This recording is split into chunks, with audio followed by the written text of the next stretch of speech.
A while back, I wrote a campaign I was never able to run. Picture for a moment a group of settlers have been traveling for several weeks when they find a funky set of rocks. They take this as a sign from their god that this spot was the spot to build, and let's say they're there for 6 months and housing has been built, the spring crop is on its way, and the surrounding trees have been cut down, making it a nice clearing. Then a set of people walk in from the forest. Druids. As it turns out, this was sacred land they pilgrimage to once a year.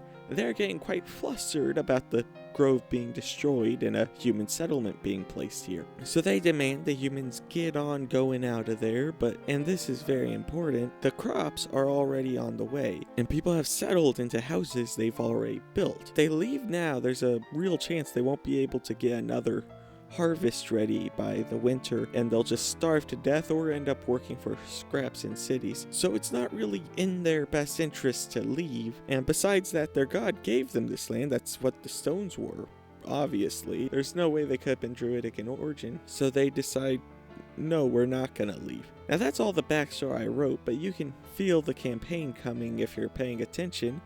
War with druids. How do you fight a force that can drive the game of the land out, that can prevent trees from bearing fruit, that can cause drought in the hopes of preventing resistance, that can disappear into the woods with ease? You could burn the land, I suppose, but those are your resources you're also burning. To prevent water from becoming a problem, you could build wells, but the actual fighting would be tooth and nail guerrilla warfare. Random encounters could be used a lot more effectively, and at the time I was reading through 2nd edition, there's a full druidic hierarchy you can manage, which can make for an interesting structure as you're trying to work your way up and kill whoever the head druid is, or at the very least negotiate peace, though who wants to negotiate peace, honestly? Okay, I wanted to interrupt. I know it can be easy to miss it as I kind of list things fairly calmly, but the sheer terror that would go through the head of anyone who's being at war with nature itself would be intense. Think about it for a moment. Nature is already cruel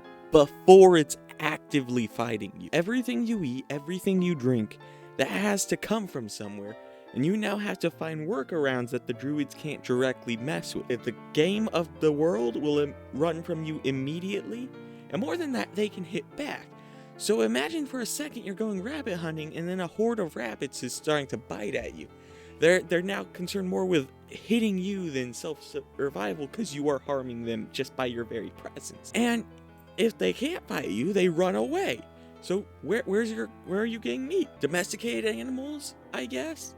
Those are eating from the grass, and even then, I wouldn't count on them to work with you if a druid shows up.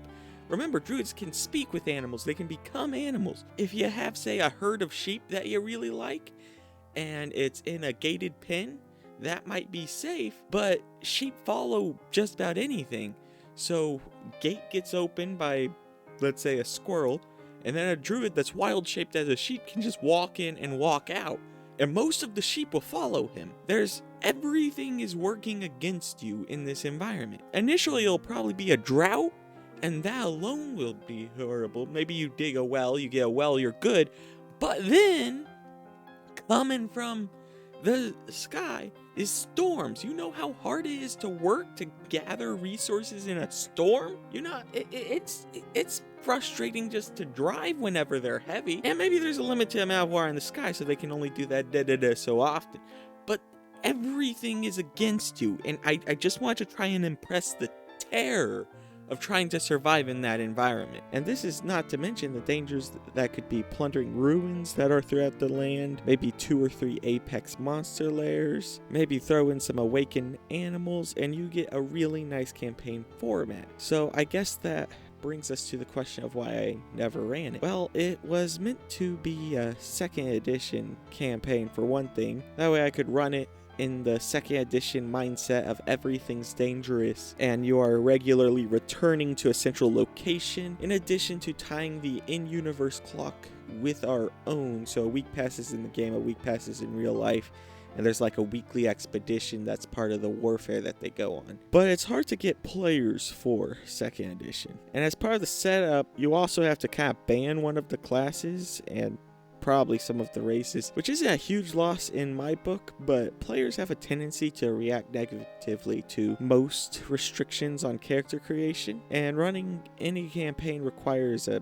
time sink where any other campaign could be substituted. I let my players vote on like a handful of pitches, and when I suggested the Druid War, they actually chose Icewind Dale instead. Ironically enough, Icewind Dale actually features frost druids that are evil, which are a core part of what actually inspired this campaign. If you like this video in particular, may I suggest the Gloomweaver? If you didn't like it as much, may I suggest a different content type?